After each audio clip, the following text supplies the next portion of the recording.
Hello everyone, my name is Rahul और स्वागत है आप सभी का स्टडी मेड इजी में। तो आज हम स्टार्ट करने जा रहे हैं 8th क्लास एनसीईआरटी साइंस का चैप्टर नंबर 2, जिसका नाम है micro organisms, friends and food. तो इस चैप्टर में मेनली हम पढ़ने की कोशिश करेंगे माइक्रो ऑर्गेनिजम्स के दो aspect, either they are helpful और दे आर हार्मफुल। तो इस पूरे चैप्टर को हम इन्हीं दो एस्पेक्ट में पढ़ने की कोशिश करेंगे।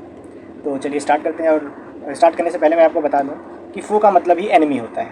तो इस चैप्टर में हम मेनली पढ़ेंगे कि माइक्रो ऑर्गेनिजम्स हमारे लिए कितने फ्रेंडली हैं और कितने ज़्यादा हमारे लिए हार्मफुल, इनके क्या क्या एस्पेक्ट्स हैं हमारी लाइफ में, ये सारी चीज़ें हम जानने की कोशिश करेंगे इस चैप्टर में। तो चलिए स्टार्ट करते हैं। सबसे पहले लिखा हुआ है, you have seen several kind of plants and animals, however there are other living organisms around us which are normally cannot be see. मतलब माइक्रो ऑर्गेनिज्म की डेफिनेशन ही यही बनती है कि these are type of organisms which cannot be seen through our naked eyes.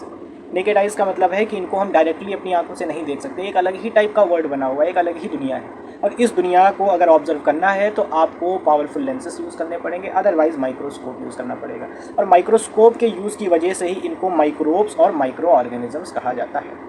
ठीक है, उसके बाद लिखा कुछ एग्जांपल्स लिखे हुए हैं। एग्जांपल्स आप अपनी डेली लाइफ में रेगुलर ही देखते हैं। एक सिंपल सा एग्जांपल मैं देना चाहूँगा। आप लोगों ने देखा होगा कि कहीं तालाब होता है, एक तालाब है, वो फ्रेश ही होता है, वाटर होता है उसमें, गंदा सा तालाब होता है, और कुछ टाइम के बाद उसमें आप देखेंगे ग्रीन कलर की कोटिंग हो जाती है। तो ग्रीन कलर की कोटिंग वो किस चीज़ की होती है? वो एल्गी की होती है, और ये एल्गी कुछ और नहीं, माइक्रो ऑर्गेनिज्म ही है। बरसात में आप लोगों ने देखा होगा कि छत पर जब बारिश होती है तो छत पर आप देखेंगे ग्रीन कलर की कोटिंग हो जाती है। सीढ़ियों पर अगर पानी बह रहा है तो वहाँ पर भी ग्रीन कलर की कोटिंग हो जाती है। वो और कुछ नहीं, वो एल्गी ही होती है, और वो एक टाइप का माइक्रो ऑर्गेनिज्म है। और देखिए आपकी बुक में क्या लिखा हुआ है। आपकी बुक में एक एग्जांपल दिया गया है कि during rainy season moist bread gate spoiled and, हाँ वही चीज़ है, ब्रेड देखा होगा, रोटी है। ज़्यादातर ये जो जिस माइक्रो ऑर्गेनिज्म की बात करी जा रही है एक्चुअली में उसका नाम है ब्रेड मोल्ड।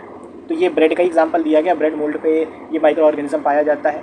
और ये बारिश की वजह से एक्चुअली में होता है क्या, बारिश की वजह से इसके लिए जो कंडीशन होती है पनपने की, वो इसको अच्छे से मिल जाती है, और अच्छी कंडीशन मिल जाती है, जिसकी वजह से पनप के क्या कर जाता है, वहाँ पर ग्रो कर जाता है।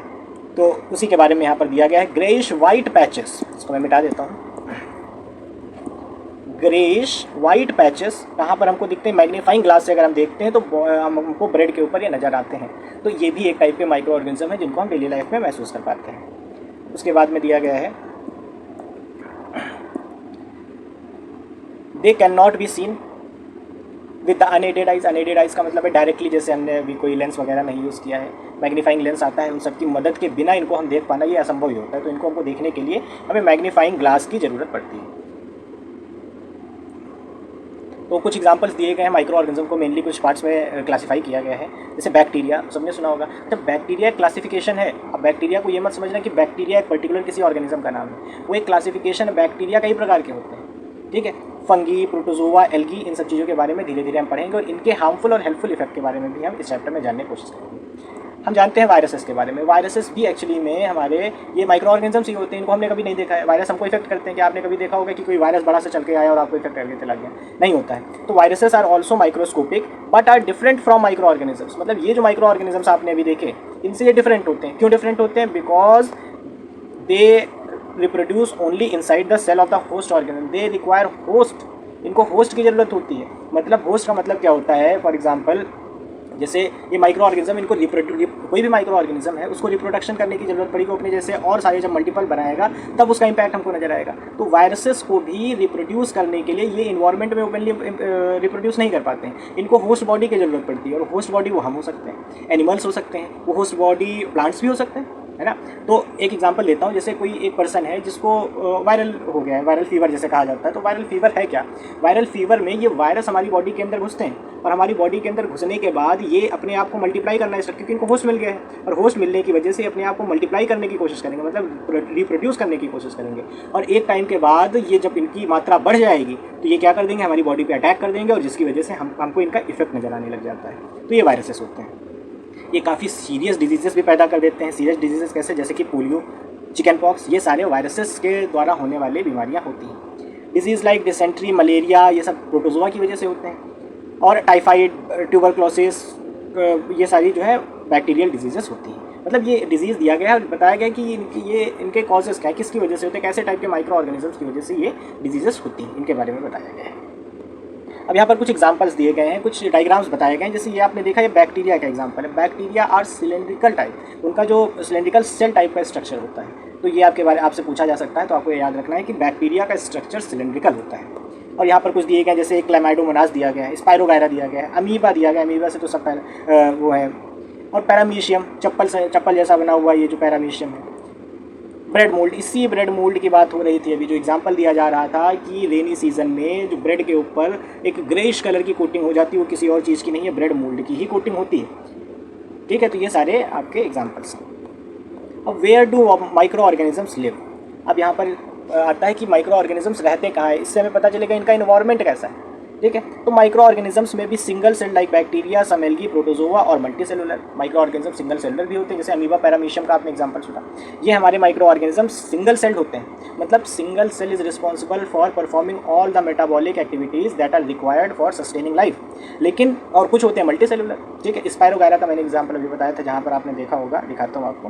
तो इससे पहले वाले पेज पे आपने देखिए, स्पायरोगायरा जो है ये होता है मल्टी सेलुलर। ये क्या है, मल्टी सेलुलर। और यहीं पर ये अमीबा, ये देखिए अमीबा जो बना हुआ है, ये सिंगल अमीबा का सेल ही रिस्पॉन्सिबल है for performing all the metabolic activities required for sustainable development of life. अब इसमें इनके अंदर ही पार्ट्स बने हुए हैं, ये सारे पार्ट्स ही रिस्पॉन्सिबल होते हैं। जैसे हमारी बॉडी मल्टी सेलुलर है, लेकिन ये जो है सिंगल सेलुलर होते हैं। पैरामीशियम भी उसी का सिंगल सेल का एग्जाम्पल है।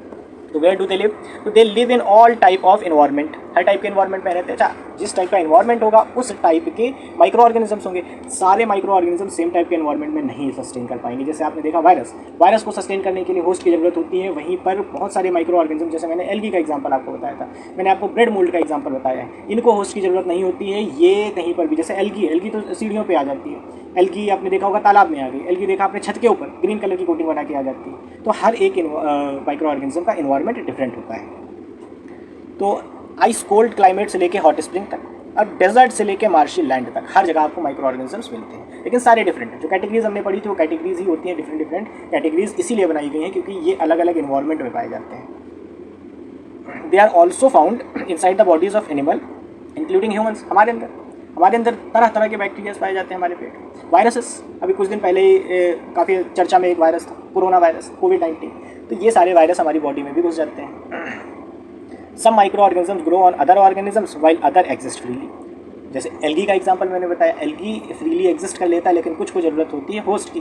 दोनों को एक एग्जांपल आपको पता है, वायरस को होस्ट की ज़रूरत होती है। तो अब माइक्रो ऑर्गेनिजम्स एंड अस, अब माइक्रो ऑर्गेनिज्म और हमारा रिलेशन क्या है, ये किस तरीके से हमारे लिए उपयोगी हैं, हेल्पफुल हैं, और किस तरीके से ये हमको परेशान करते हैं, इसके बारे में हम यहाँ पर पढ़ेंगे। तो micro organisms play an important role in our lifes. Some of them are beneficial in many ways where some others are harmful and cause diseases. हमने देखा है कि माइक्रो ऑर्गेनिजम्स डिजीज़ कॉज करते हैं, लेकिन एक एस्पेक्ट माइक्रो ऑर्गेनिज्म का ये भी है कि उन्हीं डिजीज़ेस का क्योर भी माइक्रो ऑर्गेनिज्म से ही मिलकर बनता है। जैसे कोरोना वायरस की बहुत सारी वैक्सीन बनी थी, जैसे हमारे इंडिया में जो वैक्सीन बनी थी, कोविशील्ड हमारे इंडिया में बनी थी। तो जो कोरोना वायरस था, तो कोरोना वायरस एक माइक्रो ऑर्गेनिज्म था, तो उसको मारने के लिए भी माइक्रो ऑर्गेनिज्म की ज़रूरत पड़ी। तो उस वैक्सीन में माइक्रो ऑर्गेनिज्म की ज़रूरत पड़ी थी। कैसे, हाउ, इसके बारे में आप खुद कोशिश करिए जानने की, क्यूरियोसिटी बढ़ाइए थोड़ा सा। तो फ्रेंडली और माइक्रो ऑर्गेनिज्म, अभी हम कौन सा एस्पेक्ट पढ़ने जा रहे हैं, अभी इनका फ्रेंडली एस्पेक्ट मतलब हेल्पफुल नेचर। कैसा नेचर पढ़ेंगे, helpful nature. How micro organisms are helpful for us. तो micro organisms are use for various purposes.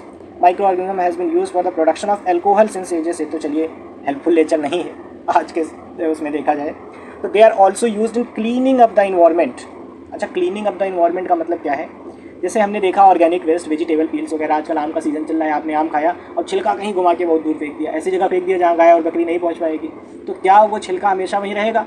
नहीं रहेगा। उसको क्लीन करने का काम हमारे माइक्रोस्कोप करेंगे।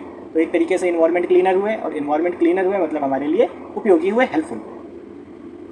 ठीक है, तो broken down into harmful and usable substances by bacteria. Recall that bacteria are also used in the preparation of medicine. In agriculture, they are used to increase soil fertility by fixing nitrogen. अच्छा, ये मैं आपको बताना चाहूँगा, ये जो aspect लिखा हुआ है बहुत इंपॉर्टेंट है, ये आपको जानना बहुत ज़रूरी है। नाइट्रोजन फिक्सेशन का एक्चुअली में मतलब क्या है? नाइट्रोजन हमारे इन्वायरमेंट में 78% है, सबको पता है 78% हमारे इन्वायरमेंट में नाइट्रोजन है। लेकिन वो नाइट्रोजन 78% भले हो, लेकिन प्लांट को न्यूट्रिएंट की जरूरत होती है, उनका मेन न्यूट्रिएंट होता है नाइट्रोजन, लेकिन वो डायरेक्टली इन्वायरमेंट से इनटेक नहीं कर सकते हैं नाइट्रोजन को। जैसे हम सांस ले रहे हैं, ये सांस लेकर हमने ऑक्सीजन को इनहेल कर लिया, लेकिन इसी तरीके से प्लांट को अगर नाइट्रोजन की ज़रूरत होती है तो डायरेक्टली इन्वायरमेंट से वो नहीं निकाल पाते हैं। तब वहाँ पर रोल आता है बैक्टीरिया का। बैक्टीरिया क्या करता है? लेगुमिनस प्लांट्स का मतलब जैसे कि पल्सेस, ग्राम, इनके रूट पे जाती है और वहाँ पर इसको रूट को एज अ होस्ट यूज़ करती है और वहाँ पर ये उनको इसके बदले में इन्वायरमेंट से नाइट्रोजन उठा के उसके रूट पे फिक्स करती है। किसके? लेगुमिनस प्लांट के। बैक्टीरिया क्या करती है? बैक्टीरिया लेगुमिनस प्लांट के रूट पे बैठती है और इन्वायरमेंट से नाइट्रोजन को उठा के लेगुमिनस प्लांट के रूट पे फिक्स करती है। और जब ऐसा करती है तब इसके बाद ही प्लांट उस नाइट्रोजन को यूज़ कर पाता है। और प्लांट के लिए नाइट्रोजन बहुत ज़्यादा ज़रूरी क्यों है? क्योंकि जितनी भी खाद पड़ती है, हम गांव देहात में कभी आप जाएं तो वहाँ पर देखेंगे जितनी भी खाद पड़ती है, खाद में NPK का यूज़ होता है, जिसमें N का मतलब ही नाइट्रोजन होता है। ठीक है, तो प्लांट के लिए बहुत ज़्यादा ज़रूरी होती है। तो ये वाला एस्पेक्ट आप हमेशा याद रखेंगे। थोड़ा मिटा देता हूँ। तो यहाँ तक समझ में आया होगा सबको, आई होप। आगे बढ़ते हैं।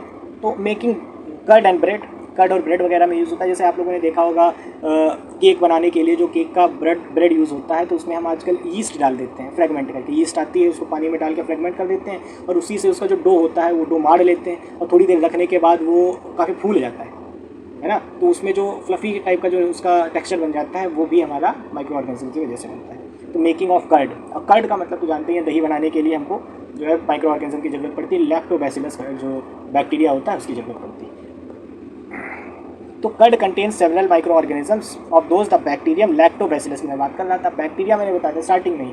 माइक्रो ऑर्गेनिज्म को कुछ कैटेगरीज में बांटा गया है। बैक्टीरिया जो उसकी कैटेगरी थी वो एक्चुअली में बैक्टीरिया एक टाइप का ऑर्गेनिज्म है और उन्हीं बैक्टीरिया में एक जो ऑर्गेनिज्म निकल के आता है उसको लैक्टोबैसिलस कहा जाता है, जो क्या करता है, जो फॉर्मेशन ऑफ कर्ड में हेल्प करता है। अगर इसको दूध में मिला दिया जाए बनाने के लिए, बहुत आजकल मम्मी लोग बनाती हैं घर पे, देखा होगा आप लोगों ने कि दूध ले लेते हैं और दूध में बहुत छोटा सा आधा चम्मच भी अगर हमने दही डाल दिया। दही क्यों डालते हैं? क्योंकि दही में लैक्टोबैसिलस पहले से प्रेजेंट रहता है और वो क्या करता है, उसको फ्रेंडली इन्वायरमेंट मिल जाता है तो उसी में पनपना स्टार्ट कर देता है और पनपने से क्या करता है, अपने आप को रिप्रोड्यूस करता है। रिप्रोड्यूस करने की वजह से जब उसकी पॉपुलेशन बढ़ जाती है तो वो पूरी तरीके से मिल्क को कर्ड में कन्वर्ट कर देता है। ठीक है, convert into curd. Bacteria are also involve in the making of cheese, pickles and many other food items. An important ingredient of रवा, सूजी सुना होगा। इडली, भटूरा इस कर्ड, भटूरा बनता है, भटूरा का भी जो आटा मारा जाता है उसमें भी हल्की सी कर्ड मिला दी जाती है। Can you guess why bacteria and yeast are? Bacteria and yeast, मैंने बताया था यीस्ट को फ्रेगमेंट किया जाता है, तो वही है यीस्ट पाउडर की तरह आप देखेंगे होती है। उसको ग्लास में थोड़ा पानी में घोल देंगे और घोलने के बाद उसको उसी डो में मिला देंगे, आटे में मिला देंगे। ये जो सूजी रवा जो बताई गई है इसमें मिला देंगे, मैदा सुना होगा। तो उसमें मिलाने के बाद उसको आटा गूंद के थोड़ी देर 5 मिनट रख देंगे कपड़े से ढक के और उसके बाद देखेंगे कि वो काफ़ी फूल गए। उसमें भूसा मारते हैं तो बबल की तरह फूटता है। तो फर्मेंट, ये देखिए आ गया term, helpful in fermentation of rice, idli and dosa batter. तो फर्मेंट किया जाता है। ठीक है, ये देखिए बना भी हुआ है, हमने बताया था ना। ईस्ट पाउडर को मैदा में जब मिक्स करके डो बनाया गया है, उसके बाद उसको थोड़ी देर जब हम रखते हैं तो देखिए फ्लफी नेचर बनके तैयार हो गया। यही फ्लफी नेचर इसमें जब आप ऐसे भूसा मारेंगे तो ये बबल की तरह फूटेगा। इसी की बात हो रही थी। तो yeast reproduce rapidly and produce carbon dioxide during respiration. क्यों होता है ऐसा? रेस्पायर तो करेंगे ही, है तो ये ऑर्गेनिज्म ही, सांस लेना तो इनको पड़ेगा ही, लिविंग ऑर्गेनिज्म है, सांस लेंगे। अच्छा ये प्लांट तो है नहीं, अगर प्लांट होते तो एक्सहेल क्या करते हैं? ऑक्सीजन। लेकिन ये प्लांट नहीं है तो ये एक्सहेल कर रहे हैं कार्बन डाइऑक्साइड और कार्बन डाइऑक्साइड ही नीचे से इसको फुला देती है। ठीक है, तो bubbles of the gas fill the dough and increase its volume, उसका वॉल्यूम इंक्रीज कर देते हैं। ठीक, हम लोग पढ़ेंगे the commercial uses of microorganism. Commercial का टर्म हमने बताया था, जहाँ कहीं पर भी आए आप समझ जाना मनी से रिलेटेड बात हो रही है। तो हम देखेंगे कि इनका यूज़ करके कैसे मनी अर्न किया जाता है। तो सबसे पहले आप देखेंगे कि micro organisms are use for the large scale production of alcohol. ये तो आपने कल पढ़ा था, एल्कोहल वाइन वगैरह बनाने में, एसिटिक एसिड जिसको विनेगर कहते हैं, इन सबको बनाने में हमको माइक्रो ऑर्गेनिजम्स की ज़रूरत पड़ती है। फर्मेंटेशन प्रोसेस से बनता है, ये भी हमने कल बताया था। और इन सब का कॉमर्शियल मार्केट में बहुत ज़्यादा वैल्यू होता है। ठीक है, तो हाँ ये देखिए फर्मेंटेशन के बारे में दिया गया है। फर्मेंटेशन होता है क्या है? फर्मेंटेशन एक्चुअली में एक प्रोसेस होती है जिसमें हम शुगर को डायरेक्टली अल्कोहल में कन्वर्ट कर देते हैं। तो the fermentation is the process by which sugar is converted into alcohol.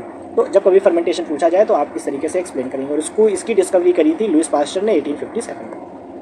अब हम देखते हैं मेडिसिनल यूज़। अच्छा मेडिसिन का भी बहुत बड़ा जो फार्मा का मार्केट है, ये फार्मा का मार्केट भी बिलियंस में है वर्ल्ड में। जैसे वैक्सीन बनाना, जिनको टीका कहा जाता है, एक्चुअली में वैक्सीन का मतलब टीका होता है, और टीकाकरण हर एक बच्चे के लिए ज़रूरी है। अगर कोई नवजात शिशु पैदा होता है तो उसको टीका लगाना बहुत ज़रूरी होता है। और कहा जाता है, ऐसे एक मैंने रिपोर्ट पढ़ी थी कि जितने भी वर्ल्ड में बच्चे पैदा हो रहे हैं सबको इंडिया का एक ना एक टीका लग जरूर रहा है, मतलब इंडिया से के द्वारा मैन्युफैक्चर किया हुआ। तो समझ लीजिए कितनी बड़ी मार्केट है। और इस मार्केट को कैप्चर करने के लिए हमें किसका सहारा लेना पड़ता है? माइक्रो ऑर्गेनिजम्स का। तो मेडिसिन बनाने में जैसे कि एंटीबायोटिक टैबलेट्स, कैप्सूल्स, इंजेक्शंस और पेनिसिलिन, इन सब चीज़ों को बनाने में मेनली उनका माइक्रो ऑर्गेनिज्म का यूज़ होता है। इनको एंटीबायोटिक्स कहा जाता है। ये कुछ एग्जाम्पल दिए गए हैं एंटीबायोटिक के जो बैक्टीरिया और फंगी की मदद से बनते हैं, जैसे स्ट्रेप्टोमाइसिन, टेट्रासिलिन और एरिथ्रोमाइसिन। ये सारे एग्जाम्पल्स आपने कभी ना कभी सुने जरूर होंगे। ये commonly known as antibiotics which are made from fungi and bacteria. Fungi और बैक्टीरिया से ये बनाए जाते हैं। Antibiotics are manufactured by growing specific microorganisms and used to cure a variety of diseases. Antibiotics are even mixed with the feed of livestock and poultry to check microbial infection in animals. अब infections, अगर living organism में infection तो फैलेगा ही, तो livestock का मतलब होता है जो पशु पाले जाते हैं, उनमें पोल्ट्री का मतलब होता है जो मुर्गी पालन है, इनको भी चेक करना होता है कि इनमें माइक्रोबियल इन्फेक्शन तो नहीं हो रहा है, जिसकी वजह से इनको भी हम एंटीबायोटिक्स देते हैं। They are also use to control many plant diseases, और उनको प्लांट डिजीजेस में भी प्लांट डिजीजेस को भी रोकने के लिए काफ़ी ज़्यादा हेल्पफुल होते हैं। देखिए बारी आ गई वैक्सीन की। वैक्सीन के बारे में हमने बताया ही था आपको। वैक्सीन का एक्चुअली में मतलब होता है टीका। हर एक बच्चे को बचपन में टीका जरूर लगाएं, उसी टीके की बात हो रही है, उसको हम वैक्सीन कहते हैं। तो मैंने disease carrying microbes enter our body, the body produces antibiotics. अच्छा, पूरा सिस्टम चलता कैसे है? आपने पढ़ा होगा WBC का यूज़। WBC का एक्चुअली में यूज़ क्या होता है? ये हमारे लिए शील्ड प्रिपेयर करते हैं। ये फाइटर्स होते हैं जो भी बाहर के एक तरीके से ये एलियन की तरह उनको ट्रीट करते हैं। बाहर से अगर कोई भी माइक्रो ऑर्गेनिज्म हमारी बॉडी में घुसता है तो WBCs उनसे लड़ने की कोशिश करते हैं। तो when disease carrying microbes enter our body, body produces antibiotics, antibodies बनाता है टू फाइट द इन्वेडर्स, ये जो बाहर से आए हुए हैं। The body also remember how to fight the microbe if it enter again. अब इनके जो एंटीबॉडीज होते हैं, इनके अंदर एक मेमोरी होती है तो ये पता कर लेते हैं कि ये जो पर्टिकुलर टाइप का माइक्रोब आया है हमारी बॉडी के अंदर, इसको कैसे हमने हराया है, और इसकी मेमोरी वो फीड कर लेते हैं। और फिर फ्यूचर में अगर ये कभी भी आएंगे तो इनके लिए एंटीबॉडीज़ ये बना के पहले से ही तैयार रखते हैं और जाके सीमा पे तैनात कर देते हैं, और वो आके इन माइक्रोब्स को दोबारा से ख़त्म कर देते हैं। इफ़ डेड और weakened microbe are introduce into a healthy body, the body fights and kill the invading bacteria by producing suitable antibodies. The antibodies remain in the body and we are protected from the disease causing microbes forever. अब इसके बारे में आपको मैं बताना चाहूँगा। Actually में जो कोरोना की वैक्सीन बनी थी, कल मैंने आपको बताया था, आज मैं बता ही देता हूँ। जो कोरोना की वैक्सीन बनी थी कोविशील्ड में भी इसी तरीके का यूज़ हुआ था। कैसे हुआ था मैं आपको बताऊँगा।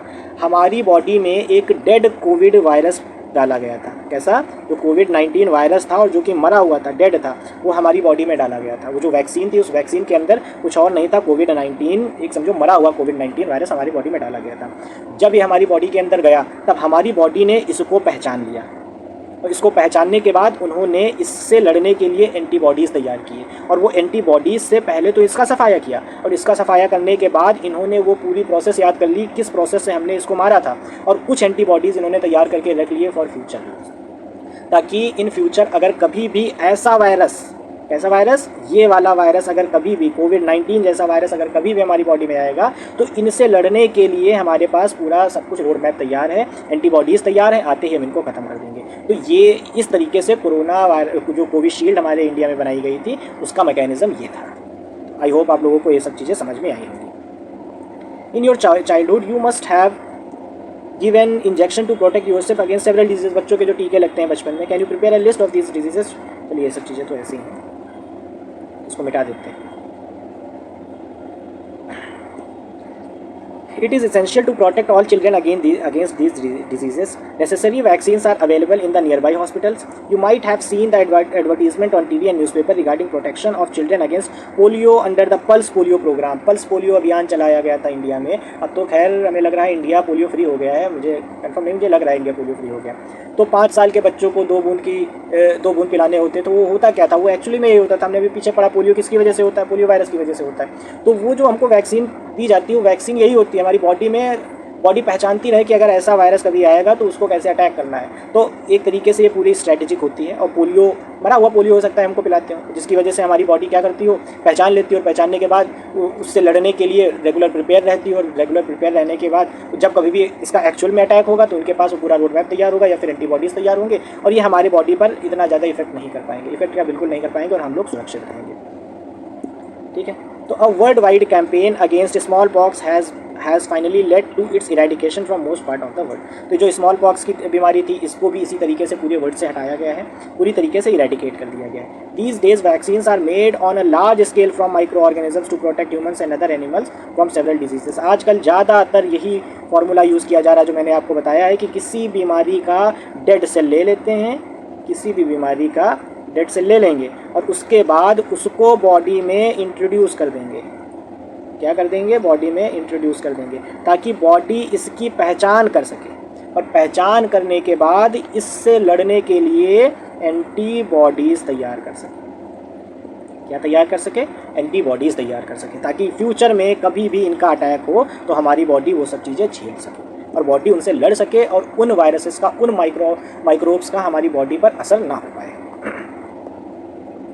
तो हमने बताया था कि नाइट्रोजन फिक्स जो करती हैं उस बैक्टीरिया का नाम है साइनोबैक्टीरिया। ठीक है। तो इन्वायरमेंट क्लीनिंग, अब क्लीनिंग द इन्वायरमेंट, अब ये एक देखा जाए इसका यूज़फुल है। अभी हम लोग क्या पढ़ रहे हैं? फ्रेंडली नेचर पढ़ रहे हैं। तो इन्वायरमेंट क्लीनिंग के बारे में हमने आपको बताया था।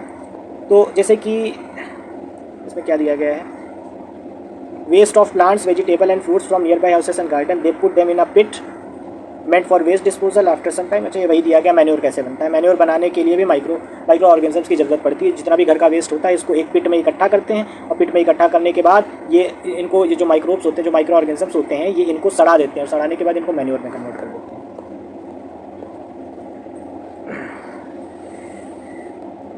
उसके बाद हम देखते हैं, you often see large amount of dead organic matter in the form of decaying plant and sometimes dead animal on the ground. You find that they disappear after some time. This is because the microorganism decompose dead organic waste of plant and animal, converting them into simple substances. यही main इनका काम है, इसीलिए इनको environment cleaner कहा जाता है। कोई जानवर मर गया, पड़ा हुआ है, वो कुछ टाइम के बाद वहाँ से डिसअपियर हो जाएगा। डिसअपियर मतलब गायब हो जाएगा। गायब का मतलब वो मिट्टी बन जाएगा। क्या बन जाएगा? वो सॉइल में पूरी तरीके से इसको कन्वर्ट कर देंगे। कौन कन्वर्ट कर देगा? ये माइक्रो ऑर्गेनिजम्स कन्वर्ट कर देंगे। इसी वजह से इनको कहा जाता है they are the cleaner of the environment. Microorganisms का हार्मफुल नेचर हम पढ़ने जा रहे हैं। तो micro organisms are harmful in many ways. Some of the microorganisms cause diseases in human being, plants and animals. ये जितने भी लिविंग बीइंग है, चाहे वो हम लोग ह्यूमन्स हो, चाहे प्लांट्स हो, चाहे एनिमल्स हो, इन सबके लिए बहुत ज़्यादा घातक होते हैं, हार्मफुल होते हैं। Such disease causing micro organisms are called pathogens. ऐसे टाइप के माइक्रो ऑर्गेनिजम्स को क्या कहा जाता है? पैथोजेंस कहा जाता है। Some micro organisms spoil food, clothing and leather. तो अब इनके बारे में हम कुछ और जानने की कोशिश करते हैं। तो हम क्या पढ़ेंगे? Disease causing micro organisms in human. तो हमने पढ़ा है कि pathogens enter our body through the air we breathe, या वाटर वी ड्रिंक, या food we eat. Microorganisms हमारी बॉडी में घुसते हैं, उनके से तीन ही तरीके हैं घुसने के, या फिर जो हम आवाज़ जो सांस ले रहे हैं, या फिर जो हम पानी पी रहे हैं, या फिर जो हम खाना खाएंगे। अगर हमने स्पॉइल्ड खाना खाया, स्पॉइल्ड खाना मतलब वो स्पॉइल ही इसलिए होगा क्योंकि उसमें माइक्रो ऑर्गेनिजम्स पहुंच गए हैं। माइक्रो ऑर्गेनिजम्स ने पनपना स्टार्ट कर दिया है, अपनी जनसंख्या बढ़ा ली है, जिसकी वजह से उन्होंने फूड को स्पॉइल कर दिया है।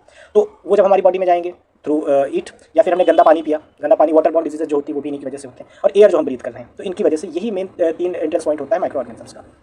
They can also get transmitted by direct contact with the infected person or carried by the animals. जैसे कि कोई इन्फेक्टेड पर्सन, किसी को वायरल फीवर हो गया है, उसके साथ हम बैठे हुए हैं, तो वो इनहेल कर रहा है, एक्सहेल कर रहा है, स्नीज कर रहा है, छींक रहा है, तो उसकी वजह से क्या हो रहा है कि उसके अंदर से वायरसेस, जो वायरल जिन्होंने उसको बीमार किया है, वो बाहर आ रहे हैं और उन्हीं को हम इनहेल कर रहे हैं। तो मीडियम तीन ही है, by breath, by water and by taking food. लेकिन अब ये मीडियम तीन ही है, इन्हीं तीन मीडियम की वजह से हमारे अंदर ये घुसते हैं। तो microbial disease that can spread from infected person to a healthy person through air, water, food और physical contact are called as communicable diseases. Communicable diseases का मतलब होता है बातचीत करके, या अगल बगल हम बैठे हुए हैं, बाई मीन्स ऑफ कम्युनिकेशन, जो हमारा एक इन्फेक्टेड पर्सन से दूसरा जो हेल्दी पर्सन है उसके अंदर ये हार्मफुल जो पैथोजेंस हैं ये एंटर कर जाएं, तो ऐसे टाइप की डिजीजेस जो होती हैं उनको कम्युनिकेबल डिजीजेस कहा जाता है। एग्जाम्पल इनके हैं जैसे कि cholera, common cold, chicken pox और ट्यूबरकुलोसिस। ठीक है, ये सारे कम्युनिकेबल डिजीजेस के एग्जाम्पल्स हैं। फिर अब person suffering from common cold sneezes, वही बात है, जब कॉमन कोल्ड से आदमी इन्फेक्टेड है, जब वो छींकता है, या fine drops of moisture carrying thousands of viruses and spread in the, जब हम छींकते हैं तो हमारे शरीर से कुछ ना कुछ ड्रॉपलेट्स निकलते हैं, उन ड्रॉपलेट्स में मिलियंस ऑफ वायरसेस होते हैं और वही जाके हमारी एयर में मिलते हैं, और एयर जब वही हम ब्रीथ करते हैं तब वो हमारे जो हेल्दी पर्सन है, हम लोग हैं, हमारी बॉडी में वो चले जाते हैं। तो द वायरस में enter the body of a healthy person while breathing and cause infection. और अगर हमारा इम्यून सिस्टम स्ट्रॉन्ग नहीं है, हमारे पास एंटीबॉडीज उतने सफिशिएंट तैयार नहीं है, तो क्या करेंगे? हमारे ऊपर हावी हो जाएंगे और अपने आप को रिप्रोड्यूस करने लगेंगे, और कुछ टाइम के बाद ये क्या कर जाएंगे? जब इनकी जनसंख्या बढ़ जाएगी तो हमको इंपैक्ट इनका नजर आने लग जाएगा। तो then how we prevent communicable diseases, हम सबने सीख लिया है। कोविड एरा में हम सबने सीख लिया है। जैसे इससे बचने के लिए सबसे पहली चीज़ फेस मास्क का यूज़ करिए। जो कोरोना वायरस था, जो कोविड-19 था, वो कोविड-19 भी कम्युनिकेबल डिजीज़ ही था। तो उससे बचने के लिए जो सारी चीज़ें हम लोग अपनाते थे वही कम्युनिकेबल डिजीज़ से बचने के लिए अपनाई जाती है। जैसे फेस मास्क का यूज़ करिए, हैंड वॉश करते रहिए। क्या करते रहिए? हैंड वॉश करते रहिए। और एक्सपोजर में मत जाइए। एक्सपोजर इन द सेंस कि अगर कोई इन्फेक्टेड पर्सन है उससे थोड़ी दूरी बना के रखिए, क्वारंटीन रखिए, उस पर्सन को क्वारंटीन रखिए। क्वारंटीन का मतलब होता है उसको ऐसी जगह पर रख देना जहाँ पर उससे फिजिकल कॉन्टैक्ट या कोई उसके कॉन्टैक्ट में जल्दी ना आए। ठीक है, तो ये सारे होते हैं। उसके बाद क्या है? तो there are some insects and animals which act as carriers. Carriers किसके? इन पैथोजेंस के। बहुत सारे इंसेक्ट्स भी होते हैं, बहुत सारे एनिमल्स भी होते हैं जो इन पैथोजेंस के कैरियर होते हैं। House fly is one such carrier. House fly भी इसी वजह से कहा जाता है कि हाउस फ्लाइज को घर में साफ सफाई रखनी चाहिए ताकि हाउस फ्लाइज ना आए, या फिर अगर हाउस फ्लाइज आ गई हैं और अगर उन्होंने वो खाने पे बैठ गई हैं तो उन्होंने इन्फेक्शन वहाँ पर फैला दिया है, तो इसीलिए खाने वगैरह को ढक के रखना चाहिए। The flies sit on the garbage and animal excreta. Garbage वगैरह पे बैठती हैं। Pathogens stick to their bodies. उनके पैर में, उनके विंग्स में, उनके बॉडीज में पैथोजेंस चिपक जाते हैं। When this flies sit on uncovered food, वही जो हमने कहा था, transfer of pathogens takes place. Whoever eat that contaminated food is likely to get sick. इस तरीके से भी खाना, मतलब ये फूड वाला मीडियम हो गया। Another example of the carrier is the female anopheles mosquito. हम सबको पता है कि हमारे जो डेंगू होता है या मलेरिया होता है तो ये किसकी वजह से होता है? मस्कीटो की वजह से होता है। तो ये मस्कीटो क्या है? ये भी एक तरीके का कैरियर है। किसका? पैथोजन का। ये पैथोजन कैरी करके आता है। तो which carries the parasite of malaria? Plasmodium नाम का पैरासाइट होता है। Female aedes mosquito act as carrier of dengue. ठीक है, ये याद रखना है कि डेंगू का कैरियर होता है फीमेल एडीज और मलेरिया का कैरियर होता है फीमेल एनाफिलीज। तो how can we control the spread of malaria? कैसे हम कंट्रोल करेंगे? जब हमको लगे कि मच्छरों की जनसंख्या ज़्यादा बढ़ रही है तब हम थोड़ा फुल स्लीव वाले कपड़े पहने, अपने आप को कवर्ड रखें, और बाकी मस्कीटो रेपेलेंट्स जो आते हैं उनका यूज़ करें, और बाकी मस्कीटो नेट्स आते हैं जिनको मच्छरदानी कहा जाता है, रात में उनको लगाएं। तो इन सब चीज़ों की वजह से हम बच सकते हैं। All mosquitoes breed in water, और ये जहाँ पर ब्रीड करते हैं ये फ्रेश वाटर में हमेशा ब्रीड करते हैं। तो कोशिश ये करिए कि कहीं पर वाटर को स्टैग्नेंट होने दीजिए मत। स्टैग्नेंट का मतलब होता है पानी को रुकने मत दीजिए। पानी नहीं रुकेगा तो ये पनपेंगे नहीं। जैसे नाली हो गया या नाला हो गया आस पड़ोस में अगर घर के है तो कोशिश करिए उसको कवर करवा दीजिए, ढकवा दीजिए। But should not let water collect, water को कलेक्ट होने मत दीजिए anywhere in cooler, tyres, flower pot etcetera, जहाँ पर भी पानी इकट्ठा हो सकता है। By keeping the surrounding clean and dry we can prevent mosquitoes from breeding. उनको ब्रीड करने के लिए हमको इन्वायरमेंट ही नहीं देंगे, हमको जगह ही नहीं देंगे तो ब्रीड क्या करेंगे? ब्रीड नहीं करेंगे तो इन्फेक्ट नहीं करेंगे। एक चीज़ याद रखिए कि जितने भी ये पैथोजन, जितने भी ये कैरियर होते हैं, ये सिर्फ और सिर्फ डर्ट, गंदगी की वजह से ही आते हैं। तो अपने आस पड़ोस में अगर आप क्लीन इन्वायरमेंट रखेंगे, और क्लीन इन्वायरमेंट में कभी भी ये कैरियर्स नहीं पनपते हैं और हम कभी भी बीमार नहीं होंगे। इसीलिए कहा जाता है कि स्वच्छता बहुत जरूरी है। Try to make a list of सारी चीज़ें हैं कैसे करा जा सकता है। यहाँ पर ये लिस्ट दी गई है। ट्यूबरक्लोसिस बैक्टीरिया की वजह से होता है। मोड ऑफ ट्रांसमिशन एयर है। जैसे अगर किसी को टीबी, ट्यूबरक्लोसिस है, अगर उसके आप आसपास में बैठेंगे वो मुझसे बोलेगा तो वही इन्फेक्शन वाली चीज़ है कि वो एयर कंटामिनेटेड हो जाएगा, उसी को अगर आप इनहेल करेंगे तो आप भी उसमें आ जाएंगे। तो इसके प्रिकॉशंस क्या क्या है? Keep the patient in complete isolation, इसी को क्वारंटीन कहा जाता है। Keep the personal belonging of the patient away, अगर वो उसके टॉवल्स हैं, उसका वो फोन भी यूज़ कर रहा है तो जैसे उसने छींका या खांसा तो उसने हाथ पे आया, उसने हाथ लगाया, उस हाथ से अगर वो फोन टच कर रहा है, उसी फोन को अगर आप टच करेंगे तो ये भी एक तरीके से मीन्स ऑफ वो होता है, क्या कहते हैं, ट्रांसमिशन का एक मीडियम होता है। Vaccination to be at suitable age, vaccination वगैरह करवाया जाता है इनका बचपन में जो टीकाकरण होते हैं। तो मीजल्स, चिकन पॉक्स, पोलियो, ये सब वाटर और कॉन्टैक्ट की वजह से जाते हैं, और ये सब एयर और कॉन्टैक्ट और वाटर की वजह से जाते हैं, और ये सब वायरस से होते हैं। कॉलरा, टाइफाइड, ये बैक्टीरियल डिजीजेस हैं। हेपेटाइटिस से ये भी वायरस से होता है। मलेरिया प्रोटोजोआ से होता है। मलेरिया का कैरियर कौन है? मस्कीटो है। तो इससे बचने के लिए क्या है? मस्कीटो नेट्स, वही मच्छरदानी, रेपेलेंट्स, मतलब वही जो ऑल आउट वगैरह हम लोग लगाते हैं। इसमें insecticides and control breeding of mosquitoes by not allowing water to collect in surrounding. Some of the common diseases affecting humans, ये सारी diseases causing micro organisms in animal. अब जरा इनके बारे में हम देखते हैं। Several microorganisms not only cause disease in humans and plants but also in other animals. जानवरों में भी, जानवर भी बीमार होते हैं। For example, anthrax is the dangerous human and cattle disease caused by bacteria. किसकी बात करी जा रही है? एंथ्रैक्स। इसको याद रखिए, एक बीमारी है जो किसके होती है? एनिमल्स में होती है। Foot and mouth disease of cattle is caused by virus. ठीक है। Disease causing micro organisms in plants, plants में क्या होता है? Wheat, rice, potato, sugar cane, orange, apple and other में सेवरल माइक्रोऑर्गेनिज्म का डिजीज इन प्लांट्स में होता है। The disease reduce the yield of the crop. Crop में क्या समस्या आएगी? उनकी जो पैदावार है, उनकी जो यील्ड है, यील्ड का मतलब होता है पैदावार, वो कम हो जाएगी। ठीक है। तो कुछ एग्जांपल दिए गए हैं, जैसे सिट्रस कैंकर, ये एक टाइप की डिजीज़ है। इसमें बैक्टीरिया की वजह से होती है। मोड ऑफ ट्रांसमिशन क्या है? एयर, मतलब ये एयर के थ्रू प्लांट्स में जाती है, और इसमें मेन माइक्रो ऑर्गेनिज्म कौन इन्वॉल्व है? बैक्टीरिया। और इस डिजीज़ का क्या नाम है? Citrus canker. Rust of wheat, fungi, air और वो जो सीड होती है, सीड से भी हो जाता है कि इन्फेक्टेड सीड अगर आपने लगा दी तो उससे भी नहीं पैदावार वैसे नहीं आएगी नीचे। Yellow vein of mosaic of भिंडी में होती है वायरस और इंसेक्ट की वजह से ट्रांसमिट होते हैं। इंसेक्ट आके बैठ जाते हैं, जैसे हम लोगों के खाने पे फ्रीज आके बैठ जाते हैं, वैसे होता है। Use of certain chemical which kill the microbes, तो इसके लिए क्या यूज़ किया जाता है? इंसेक्टिसाइड या पेस्टिसाइड्स का यूज़ किया जाता है। अब फूड पॉइजनिंग के बारे में पढ़ेंगे, फूड पॉइजनिंग कैसे होता है। ठीक है। तो Bujo was invited by friend to a party and he ate a variety of food stuff. On reaching home, he started vomiting and had to be taken to the hospital. The doctor said that the condition could be due to food poisoning. उसने खाया होगा, जो भी कुछ खाया होगा, birthday party या कहीं पर भी गया था तो वहाँ उसने खाया होगा खाना, और खाने में कोई समस्या होगी। चलिए चेक करते हैं। तो पहली wondered how food can become a poison. Food poisoning could be due to the consumption of food spoiled by some micro organisms. जैसे हमारी बॉडी है, हमारी बॉडी में अगर कोई पैथोजन गया है, पैथोजन मतलब वही जो डिजीज कॉजिंग माइक्रो ऑर्गेनिजम्स होते हैं, अगर वो हमारी बॉडी में गए हैं तो वो कुछ ना कुछ अपना इंपैक्ट जरूर दिखाएंगे। अब इंपैक्ट फूड पॉइजनिंग का मतलब होता है जब फूड स्पॉइल्ड हो, और फूड स्पॉइल्ड तब होता है जब उसके ऊपर माइक्रोब्स का अटैक हो चुका हो, जब उस पर माइक्रोब्स का अटैक हो चुका हो। माइक्रोब्स अगर उसके ऊपर है, जैसे हमने एक सिंपल सा एग्जांपल देते हैं, मैंने हमारे घर में जैसे सब्जी रखी हुई है, अब बाहर से फ्लीज आई, हाउस फ्लीज आई, और वो गार्बेज पे बैठी थी, वो डिजीज कैरी करके, वो पैथोजेंस को कैरी करके आ रही है, और वो आके हमारी सब्जी पे बैठ गई। अब वो सब्जी पे बैठ गई, अब सब्जी में क्या हो गया? वो पैथोजेंस आ चुके हैं, अब उनको हम खा लेंगे तो फूड स्पॉइल्ड कहलाएगा। ठीक है। मतलब स्पॉइल्ड का इन द सेंस एक तो होता है पूरा खराब हो जाना, बासी हो जाना खाना, और एक होता है जिसमें ये इस तरीके के डिजीज जो पैथोजेंस होते हैं वो आ जाते हैं। अगर उनको हम खाएंगे तो हमारी बॉडी में चले जाएंगे, और बॉडी में जाने के बाद क्या करेंगे? कुछ ना कुछ एडवर्स इफेक्ट दिखाएंगे, जिसकी वजह से हम बीमार पड़ जाएंगे। वॉमिटिंग हो गया, ये सारी चीज़ें, हमारे पेट में दर्द और ये सारी चीज़ें होने लगती है। तो थी वो फूड पॉइजनिंग, इस कंडीशन को फूड पॉइजनिंग कहा जाता है। Micro organisms that grow on our food sometimes produce toxic substances, these make the food poisonous causing serious illness and even death. So it is very important that we preserve food to prevent it from being spoiled. इसीलिए खाने को ढक के रखना चाहिए। अब food preservation, अब हम खाने को कैसे प्रिजर्व करेंगे इसके बारे में हम बात करने जा रहे हैं, ठीक है। तो in chapter 1 we have learned about the method to use the preserve store grains. और तो you know that the bread left unused under moist condition is attacked by fungus. Microorganisms spoil our food. So spoiled food emits bad smell and has a bad taste and changed color. Is spoiling of food a chemical reaction? तो होता क्या है, जैसे आपने देखा होगा जब खाना खराब हो जाता है तो खाना इसीलिए जब रखा हुआ खाते हैं तो लोग सूंघते हैं पहले। सूंघने से अगर उसमें उसकी स्मेल अगर बैड स्मेल आ रही है, उसमें से खाने का जो स्वाद होता है, खाने की जो स्मेल होती है उससे हटके अगर स्मेल आ रही है तो इसका मतलब खाना हमारे स्पॉइल कर गया है, ठीक है। सेकंड थिंग क्या होती है, उसका टेस्ट चेंज हो जाएगा और उसका कलर चेंज हो जाएगा। ये सारी चीज़ें अगर विजिबल हैं, फिजिकली विजिबल हैं, तो हम कहते हैं कि फूड स्पॉइल हो गया है। और बाकी ये is spoiling of food a chemical reaction? Yes, it is a chemical reaction. पहली bought some mangoes but she could not eat them for few days. Later she found that they were spoiled and rotten. अब mangoes है, mango का taste change हो जाएगा। Mango जब आप खाओगे उसमें से गंदी सी स्मेल आएगी, तो इसका मतलब क्या हो गया, ये खाना, ये मैंगो खराब हो गया है। But she knows that the mango pickle her grand mother makes does not spoil for long time. लेकिन उसने कहा कि ये जो मैं आम लेकर आई हूँ, ये जो पके हुए आम है, ये तो स्पॉइल हो गए, सड़ गए, रॉटन मतलब सड़ गए। लेकिन उसी मैंगो से जो अचार बनता है, पिकल मतलब होता है अचार बनता है, तो बहुत समय तक, एक साल तक रखा रहता है। तो सी इज कंफ्यूज, उसे लग रहा है ये क्या है। तो let us study common methods of preserving food. अब क्या किया गया है, दोनों में डिफरेंस है। उसमें फूड को प्रिजर्व किया गया है, प्रिजर्वेटिव्स मिलाए गए हैं, कौन से नेचुरल प्रिजर्वेटिव्स, उनके बारे में हम पढ़ेंगे इसमें, ठीक है। तो chemical methods, salt and edible oils are common chemicals generally use to check the growth of micro organisms. ये जो हमारे घर में पाए जाते हैं, कौन, सॉल्ट और एडिबल ऑयल्स।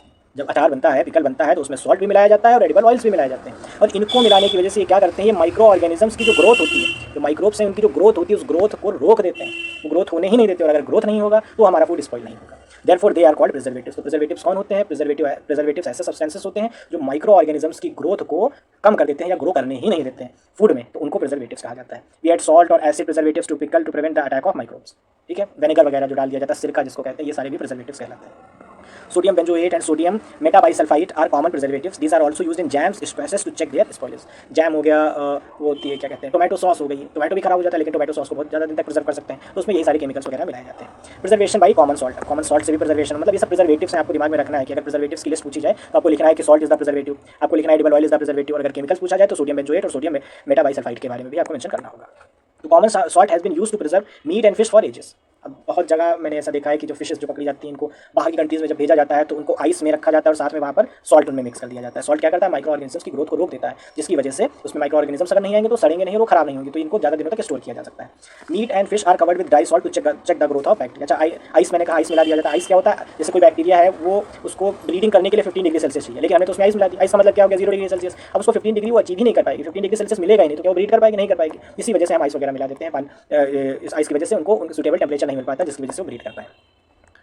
तो salting is also use to preserve amla, raw mangoes and tamarind. Tamarind होती है इमली, ठीक है, तो इनमें भी सॉल्ट वगैरह लगा दिया जाता है। प्रिजर्वेशन बाय शुगर, अब शुगर से भी प्रिजर्वेशन होता है, जैसे jams, jellies and squashes are preserve by sugar. Squashes जानते हैं ना आप लोग, स्क्वैशेस का मतलब होता है जो आजकल हम लोग देखते हैं कि जैसे मुझे याद नहीं आ रहा है, स्क्वैशेस एक बॉटल में फ्लेवर्स आते हैं, मैंगो फ्लेवर और ये सारे जो फ्लेवर होते हैं उनको स्क्वैशेस कहा जाता है। और वो उनमें शुगर, वो मीठे होते हैं, तो जैसे उनमें प्रिजर्वेशन के लिए कॉमन सॉल्ट नहीं डाल सकते, तो इस वजह से उसमें हम शुगर डालते हैं। Sugar reduces the moisture content which inhibits the growth of the bacteria which spoil food. अब बैक्टीरिया वगैरह भी क्या है, ये भी तो एक माइक्रो लिविंग बींग्स है, और लिविंग बींग्स की रिक्वायरमेंट क्या होती है, वाटर वगैरह, वाटर है, एयर है और टेम्परेचर है। ये सब चीज़ें अगर उनसे छीन ली जाए, वाटर छीन लिया जाए, तो क्या वो वहाँ पर ब्रीड कर पाएंगे, नहीं कर पाएंगे। तो शुगर क्या करता है, वाटर को एब्जॉर्ब कर लेता है, वाटर नहीं बचता तो कर नहीं पाते हैं। तो preservation by oil and vinegar, oil और विनेगर से कैसे प्रिजर्वेशन होता है, पिकल्स का इसमें यूज होता है। Bacteria can not live in such environment, उनको इन्वायरमेंट ही नहीं प्रोवाइड कराया जाता है। Heat and cold treatment, heat and cold का मैंने भी जस्ट आपको एग्जांपल बताया कि 15 डिग्री सेल्सियस पे, फॉर एग्जांपल 15 डिग्री सेल्सियस पे कोई बैक्टीरिया अगर ब्रीड करती है और हम अगर उसको ये टेम्परेचर ही ना दें, हम उसको इससे ज़्यादा टेम्परेचर दें, हम उसको 100 डिग्री सेल्सियस देते हैं, या फिर हम उसको 0 डिग्री सेल्सियस देते हैं, उसको ये इन्वायरमेंट हम बनाने ही ना दें, तो क्या कभी वो बना पाएगा, क्या कभी ब्रीड कर पाएगा, नहीं कर पाएगा। तो वही मैकेनिज्म यहाँ पर यूज़ होता है। तो heat and cold treatment, you must have observe your mother boiling milk before it is stored और use. Boiling kills many micro organisms. दूध को हम बॉइल करते हैं तो दूध का सिर्फ यही नहीं होता कि पका रहे हैं, अगर दूध को ज़्यादा दिन तक स्टोर करना है तो उसको हम बार बार बॉइल करते रहते हैं, ताकि जो लैक्टोबैसिलस हमने पढ़ा था, जो कर्ड बना देता है, जो बैक्टीरिया होता है, वो बैक्टीरिया मर जाए और उसकी वजह से वो खराब ना हो, दही ना बने, वो दूध ही रहे। मतलब जैसे उसमें बैक्टीरिया अगर आने वाले हैं, हमने उसको दोबारा से बॉइल कर दिया, 100 डिग्री सेल्सियस हो गया, उसमें मर गया, मरने के बाद मतलब वो बना ही नहीं पाएगा। Similarly we keep our food in the refrigerator में खाना रख देते हैं बनाने के बाद, तो उसमें भी वो खराब नहीं होता है। Low temperature inhibits the growth of micro organisms, उनको माइक्रो ऑर्गेनिजम्स को ग्रो नहीं करने देता है। Why does the milk that comes in pocket not spoil, my mother told us pasteurization. Pasteurization actually में एक प्रोसेस होती है। Pasteurization is the process by which milk is boiled at 75 degree Celsius 75 degree Celsius for 2 minute, 2 minute तक उनको 75 degree Celsius पे गर्म किया जाता है। उसके बाद तुरंत उनको ठंडा कर दिया जाता है, और गर्म करने की वजह से 75 डिग्री सेल्सियस पे गर्म करने की वजह से सारा बैक्टीरिया उसमें मर चुका है। और अब उसको हम क्या करेंगे, पैकेट्स में फिल कर देंगे, इसमें पैकेट्स में फिल कर देंगे। और उसके बाद जो टेम्परेचर होगा उनको कोल्ड टेम्परेचर में हमेशा रखेंगे, ताकि वो बैक्टीरिया के लिए जो ब्रीडिंग टेम्परेचर होता है वो ना अचीव कर पाए, और इस वजह से 3 दिन 4 दिन 5 दिन तक ये दूध चलता रहता है। तो अच्छा, इसमें दिया गया है pasteurized milk can be consumed without boiling as it is free from harmful microbes. The milk is heated at about 70 degrees Celsius, 70 से 75 degree Celsius for 15 to 30 seconds. मैंने 2 मिनट कहा, 15 to 30 seconds, and then suddenly chilled and stored. और फिर उसको तुरंत ठंडा कर दिया जाता है। By doing so, it prevent the growth of microbes. Microbes को ग्रोथ करने के लिए उनका environment ही नहीं मिलेगा। This process was discovered by Louis Pasteur, and इस वजह से उसको pasteurization कहा जाता है। अब स्टोरेज एंड पैकेजिंग की बात करेंगे। तो these days dry fruits and even vegetables are sold in sealed air tight packets to prevent the attack of microbes. क्या हो रहा है आजकल ये हो रहा है कि वेजिटेबल्स हो गई या ड्राई फ्रूट्स हो गए, उनको एक सील्ड टाइट कंटेनर उसमें पॉलीथीन या पैकेट में करके जो है डिस्ट्रीब्यूट किया जा रहा है, जिससे क्या हो रहा है कि वहाँ पर उनका बैक्टीरिया वगैरह का अटैक नहीं हो पा रहा। और उसमें नाइट्रोजन वगैरह भी भर देते हैं, जिसकी वजह से नाइट्रोजन एक तरीके से वो प्रिजर्वेटिव का काम करता है, और भी काफ़ी गैसेस भरी जाती होंगी जो प्रिजर्वेटिव का काम करती हैं, जिसकी वजह से वो उसमें बैक्टीरिया को पनपने की, बैक्टीरिया या कोई भी माइक्रो ऑर्गेनिज्म को ब्रीड करने के लिए उनको इनका सफिशिएंट या सूटेबल इन्वायरमेंट नहीं मिल पाता है। नाइट्रोजन फिक्सेशन हम पढ़ चुके हैं। ये नाइट्रोजन फिक्सेशन हेल्पफुल नेचर है, ये helpful nature of micro organisms है। चलिए पढ़ते हैं इसके बारे में। You have learn about the bacterium rhizobium. कौन सा बैक्टीरिया? राइजोबियम नाम का bacteria. It is involve in the fixation of nitrogen. ये नाइट्रोजन को फिक्स करता है। कैसे करता है? इन लेगुमिनस प्लांट्स। लेगुमिनस प्लांट्स मैंने बताया था, जैसे पल्सेस हो गई, ग्राम हो गया, ये सब लेगुमिनस प्लांट्स कहलाते हैं। We call that rhizobium lives in the root of nodules of leguminous plant. जो लेगुमिनस प्लांट होता है उसकी रूट पे ये रहता है, और रूट पे रहता है, और ये उसकी रूट को एज अ होस्ट यूज करता है।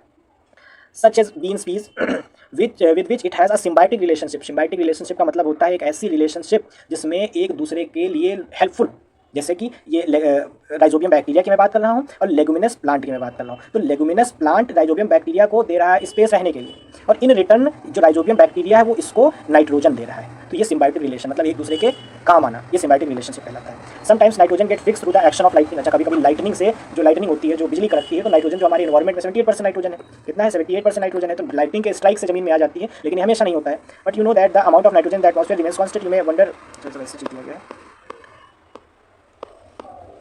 ठीक है। तो ये यही होता है कि ये फिर ये जो लेगुमिनस प्लांट्स पे जो राइजोबियम बैक्टीरिया ये बैठता है, और ये इन्वायरमेंट से, ये जो 78% नाइट्रोजन है, इन्वायरमेंट से नाइट्रोजन को लेता है, उसको कन्वर्ट करता है उस फॉर्म में जिस फॉर्म में लेगुमिनस प्लांट इसको एक्सेप्ट कर पाए, और कन्वर्ट करके इनको प्रोवाइड करा देता है। और ये जो नाइट्रोजन है इनके ग्रोथ में हेल्प करती है, और इनको रहने के लिए जगह मिल जाती है। तो इस रिलेशन को सिम्बायोटिक रिलेशनशिप कहा जाता है। नाइट्रोजन साइकिल की बात करेंगे, कैसे नाइट्रोजन पूरे इन्वायरमेंट में घुमा करता है, उसके बारे में हम पढ़ने जाते हैं। जैसे देखिए, राइजोबियम बैक्टीरिया के बारे में अच्छे से एक्सप्लेन किया गया है। इसको हम और थोड़ा सा जूम कर देते हैं। देखिए, ये जो पूरी रूट है, ये रूट लेगुमिनस प्लांट की है, ठीक है, लेगुमिनस प्लांट की है ये रूट, और इसमें ये नोड्स हैं, इन्हीं पे राइजोबियम बैक्टीरिया बैठता है। तो ये क्या करता है? इन्वायरमेंट से नाइट्रोजन उठाता है और उसको कन्वर्ट करके इन्हीं के अपने नोड्स पे कन्वर्ट करके जिस फॉर्म में इनको चाहिए उस फॉर्म में कन्वर्ट करके रख देता है, और ये इसको यूज़ कर लेते हैं। तो ये पूरा प्रोसेस चलता है। तो नाइट्रोजन साइकिल के बारे में पढ़ते हैं। अपन एटमॉस्फेयर है 78% of nitrogen gas. Nitrogen is one of the essential constituent of all living organisms, part of the protein, chlorophyll, nucleic acid and vitamin. ये जो विटामिन होते हैं, प्रोटीन्स होते हैं, इसमें एसेंशियल पार्ट, अगर इनका आप केमिकल कंपोजिशन देखेंगे तो उसमें नाइट्रोजन का बहुत ज़्यादा यूज़ होता है। तो नाइट्रोजन हमारे लिए बहुत ज़्यादा जरूरी है, ठीक है। तो और एक चीज़ और हम बताना चाह रहे हैं कि जब कभी भी हम लोग खाद डालते हैं, जिसको कहा जाता है फर्टिलाइजर्स जो हम यूज़ करते हैं, तो फर्टिलाइजर एक आती है जिसको कहा जाता है NPK, जिसमें N का मतलब होता है नाइट्रोजन। तो समझ लीजिए, नाइट्रोजन भी हम इनको देखते हैं। P का मतलब होता है फास्फोरस, और K का मतलब होता है पोटेशियम या पोटाश, ठीक है। तो नाइट्रोजन बहुत इंपॉर्टेंट होता है। तो nitrogen can not be taken directly by plants and animals. Directly नहीं ली जा सकती। Certain bacteria and blue green algae present in the soil fix nitrogen from the atmosphere and convert it into the compound of nitrogen. क्या कर रहे हैं? हम लोग भी नहीं ले पाते, हम लोग भी इनहेल करते हैं तो ऑक्सीजन ही इनहेल करते हैं, नाइट्रोजन को हम लोग नहीं कर पाते हैं। लेकिन कुछ बैक्टीरिया जैसे राइजोबियम बैक्टीरिया या ब्लू ग्रीन एल्गी जो हमारे सॉइल में प्रेजेंट रहती हैं, ये नाइट्रोजन को एटमॉस्फेयर से उठाती हैं और कन्वर्ट कर देती हैं उस कंपाउंड में, जिस कंपाउंड को हमारे प्लांट से हम लोग कंज्यूम कर सकते हैं। Once nitrogen is converted into these usable compounds, it can be utilized by plants from the soil through their root system. और जैसे एक बार कन्वर्ट हो जाती है तो प्लांट्स उनको यूज कर लेते हैं। Nitrogen is then used for the synthesis of plants protein and other compound. अब फिर उस नाइट्रोजन का प्लांट्स क्या करते हैं? प्रोटीन वगैरह बना देते हैं। फिर क्या करते हैं? Animal feeding on plants get this protein. अब फिर क्या करते हैं? उस प्लांट को एनिमल खाते हैं, और वो जो प्रोटीन जो प्लांट्स ने बनाया था अब किसके अंदर चला आया है? अब चला आया है एनिमल के अंदर। तो when plant and animals dies, और जब प्लांट और एनिमल मर जाते हैं, bacteria and fungi present in the soil convert the nitrogenous waste into nitrogenous compound to be used by plants again. और फिर क्या होता है? जब ये मर जाते हैं तो जमीन में मिल जाते हैं। हमने बताया था कि क्लीनिंग का भी एक काम करते हैं हमारे माइक्रो ऑर्गेनिजम्स, तो ये फिर उनको कन्वर्ट कर देते हैं नाइट्रोजनस कंपाउंड में, और ये फिर से मिट्टी में मिल जाते हैं और फिर से इनको प्लांट यूज कर लेते हैं। Certain other bacteria convert some part of them जो नाइट्रोजन गैस, और कुछ उनको नाइट्रोजन गैस में कन्वर्ट कर देते हैं। जैसे कुछ जो ये डेड वाले जो प्लांट्स या एनिमल जब मर जाते हैं तो वो जैसे उनकी बॉडी पड़ी हुई है, तो इस पर कुछ बैक्टीरिया आएंगे, इनको दोबारा से नाइट्रोजन कंपाउंड उसी फॉर्म में कन्वर्ट कर देंगे जिस फॉर्म में प्लांट्स इसको कंज्यूम कर सकते हैं। लेकिन कुछ इनको नाइट्रोजन गैस बना के उड़ा भी देते हैं, ठीक है। Which goes back into the atmosphere, जो उड़ाए दे रहे हैं ये एनवायरमेंट में फिर चली जाती है।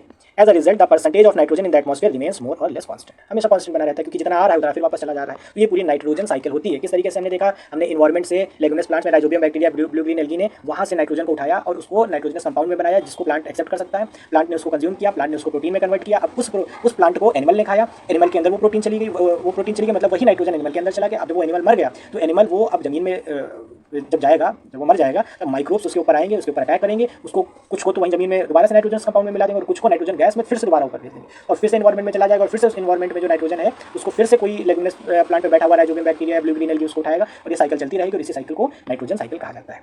एटमॉस्फेरिक नाइट्रोजन है, लाइटनिंग की वजह से कुछ आती है या फिर कुछ बैक्टीरिया उसको फिक्स करती हैं, उनको कन्वर्ट करती हैं यूजेबल कंपाउंड में और उसको यूज़ करते हैं। यूज़ करने के बाद प्लांट उसको कंज्यूम करेंगे, प्लांट को एनिमल कंज्यूम करेंगे। एनिमल जब मरेंगे तो एनिमल मरने के बाद वो क्या होंगे, या तो वो इसी कंपाउंड में दोबारा कन्वर्ट हो जाएंगे या तो फिर यहीं से ये N2 बन के उड़ जाएंगे और या फिर compound of nitrogen in the soil bacteria turn compound nitrogen दोबारा से इनको नाइट्रोजन गैस में बना देंगे और नाइट्रोजन गैस बनाने के बाद दोबारा से एटमॉस्फेयर में आ जाएंगे और ये साइकिल हमेशा चलती रहेगी। ठीक है, तो इस तरीके से हमारा चैप्टर खत्म होता है। ऐसा लगा आप लोगों को चैप्टर और कोई भी समस्या है तो आप लोग कमेंट में बताइए, उसके ऊपर मैं शॉर्ट वीडियोस भी बना दूंगा अगर कोई समस्या हो रही है। और बाकी इसके बाद एक मैं क्लास वो करूँगा, एक अपलोड करूँगा 20 मिनट की, ज़्यादा बड़ी नहीं होगी, 15-20 मिनट की। वो एक टाइप की आप समझ लीजिए वो पॉकेट रेडियो टाइप की होगी। कैसी होगी वो होगी पॉकेट रेडियो। पॉकेट रेडियो होता क्या है, आपको रिवीजन में बहुत हेल्प करेगी। कैसे हेल्प करेगी कि आपको बस वो प्लग इन करना है ईयरफोन और फ़ोन को साइड में रख देना है और सारी चीज़ें मैं ऐसे समझाता जाऊँगा, बोलता जाऊँगा और आपको सब कुछ उस रिवीजन में हेल्प करेगी। तो मैं एक क्लास अभी इसके बाद जो नेक्स्ट क्लास अपलोड करूँगा मैं ऐसे अपलोड करूँगा और ये 3 क्लासेस में मैंने चैप्टर खत्म किया, इनका एक पूरा कंबाइंड वीडियो भी मैं इस पर अपलोड करूँगा इसी चैनल पर। बाकी कोई समस्या है, कोई परेशानी है तो आप लोग कमेंट में बताते रहिए, उसका भी समाधान किया जाएगा। और बाकी कोई चीज़ समझ में नहीं आया तो उसको भी कमेंट करिए, उसको समाधान भी शॉर्ट वगैरह बना के किया जाएगा। बाकी बने रहिए, नेक्स्ट चैप्टर स्टार्ट करेंगे और मैथ्स भी स्टार्ट करने वाला है इस चैनल पर, लेकिन सोच रहा हूँ पहले साइंस के 2-3 चैप्टर हो जाए तब मैथ्स का कोई चैप्टर हम स्टार्ट करें। तो बाकी बने रहिए, थैंक यू।